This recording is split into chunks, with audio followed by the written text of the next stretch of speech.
So this is the image that I am going to be working from for my upside down drawing, and it's also the one I would like you to work from. I specifically edited this photo to, I chose a photo that had really harsh shadows and really bright highlights, and then I edited it so that the contrast was even higher. The purpose of upside down drawing is to stop seeing what you think you see and start drawing what you actually see. So for example, you'll see when I go in to begin drawing especially this area of the face, because it's upside down, I'm not going to be able to overthink it and think, oh, I need to make this look like a face. Let me do these like almond shapes for the eyes and don't forget the pupil. I'm not going to be doing any of that. I'm just going to be looking at the shapes that I see. I am not going to be drawing pupils because I don't see pupils. I'm not going to be drawing the corners of the eye out here because I don't see the corner of the eye right there. It disappears into shadow.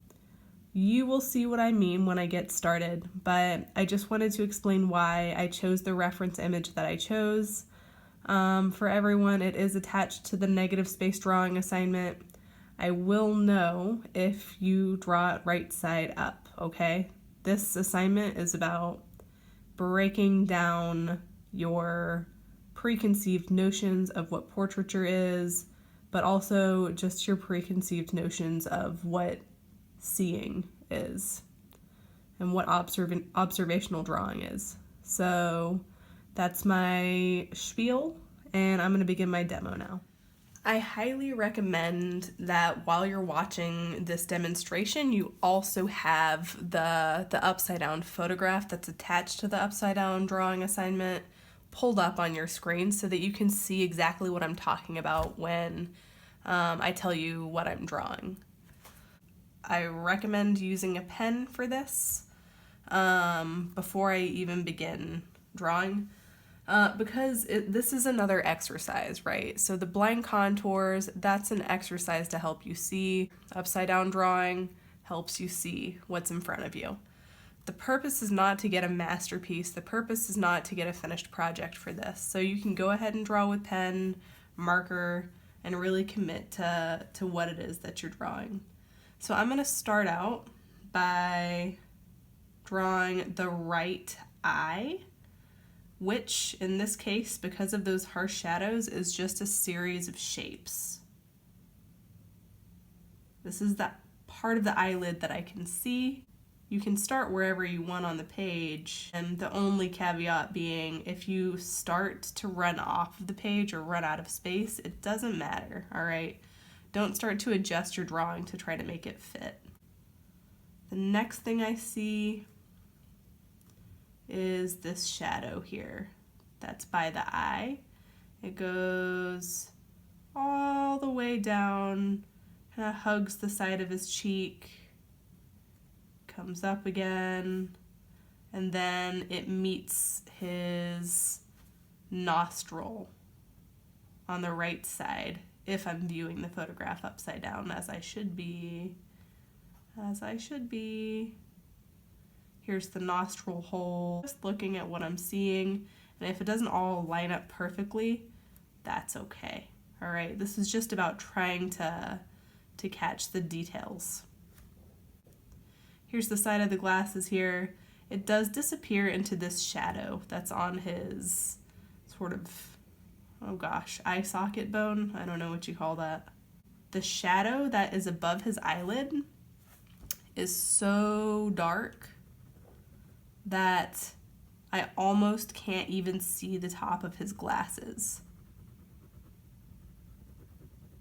Do avoid the temptation to look at your drawing right side up until you're finished. I know it's tempting. See a couple sort of smile creases coming out. I'm gonna go ahead and color in this entire shape here, which is the shadow that I had drawn out previously. Next, from here, notice I'm not jumping around too much. I started somewhere and I really committed to it, and I'm growing out from there, from the center part that I started at. I'm not gonna hop over here now and work on the left ear, because that's one sure way to know that your drawing might be a little more off than even you would expect from an upside down drawing. So I'm working on the right nostril. I will look at the sort of shadow that I see next to the right nostril on the nose. Notice I can still get different values even if I'm working with a pen, just by varying the pressure that I apply. We've got a pretty strong highlight right here and some sort of freckles, which I'm not sure how I want to portray, to be honest, using pen. The crease, like his smile line right there, which leads into his beard, his mustache anyway. The mustache, you should be looking very closely at the values that you see in that as well. Not just doing it all one shade. Here's his bottom lip. He's got more shadows in his beard on this side. There's different shapes that I see in the beard that the quality of the light is creating. All right, I'm seeing dark shadows in this part of the beard. There's a sort of dark U shadow there. And now from there, I'm gonna look at this shape that I see that's caused by the shadow on his neck. Any harsh shadows that you see, and we'll actually have a portrait assignment that deals with creating patterns and working with light to create a design a little later. But when you see a harsh shadow on the face, it's an opportunity to sort of treat it like it's its own object, like it's a separate object to be drawn. It's just as important as the physical features of the face. It's just as important as the eye, as the nose. If you're ever working on an independent project and you got to take your own reference images, you want to think about light. You can manipulate the light with photo editing software, and you can also manipulate the light by adjusting your light source when you're taking the actual photograph. So this shadow, this dark shadow, it doesn't end where the glasses end. It goes above the glasses as well. Really gets that whole side of the face. It even goes up and hugs the top of his head. That shadow has some different values in it. It's a little darker up here and along the edges, and there's a lighter spot in the middle there. Really looking. That's the whole point of this assignment, so I should see subtle changes, very subtle changes in your shading. There's a really strong crease right there that leads into the other eye, and that's where I feel tempted to go next. Right now I'm working on a shadow. That shadow will lead down to the glasses. For the eyelid here, I see a little bit more of it than I did this one. So I will draw what I see. I will draw what I see. I actually see a little bit of the pupil in this one, a little more of the pupil in this one than I did the other one. I also see that it's darker on the outside edges of the iris, but that absolutely doesn't mean that this inside of the eye isn't almost just as dark as the pupil. That shadow that's in the left eye socket really kind of eats the outline of the glasses.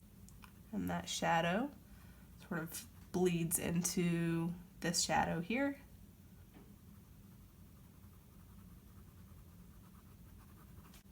We are making it to the outer edges of the face, okay? I made it to that outer ear without jumping to it. And now I know that I've been measuring the distance from one thing to the next, to the next, to the next, to the next. And it's taken me to where I was headed. No need to get ahead of yourself. Bring this down. I'm not seeing very many highlights in here, so I'm just gonna have to follow this outline. There's the neck, and I'm meeting back up with the outer edges of the beard on this side. This really dark shadow here. I'm not just gonna do the outline because I do see a shadow that's not quite as strong going across the top of his head a little bit. Oof, it's getting dark outside and I can hear bugs hitting the window. Here's the glasses, and they lead to the top of the ear. I see a very dark shadow in the ear hole. So let's see what this nice man looks like. There he is. It doesn't look exactly like him. His face is a little wider than it is in the photograph, but I'm happy enough with it. The thing that matters is that I've got all of these details in. I haven't sat there and tried to draw the eye with a visible pupil and visible eyelashes. Don't do that, please. Just draw what you see. Draw exactly what you see. Draw it upside down. Go from one detail to the next rather than jumping from the eye to the ear to the nose. Just follow your shapes. Measure from one shape, whether it's a shadow or a facial feature, to the next, and you will get there. Okay? And I cannot wait to see how these turn out. All right, bye.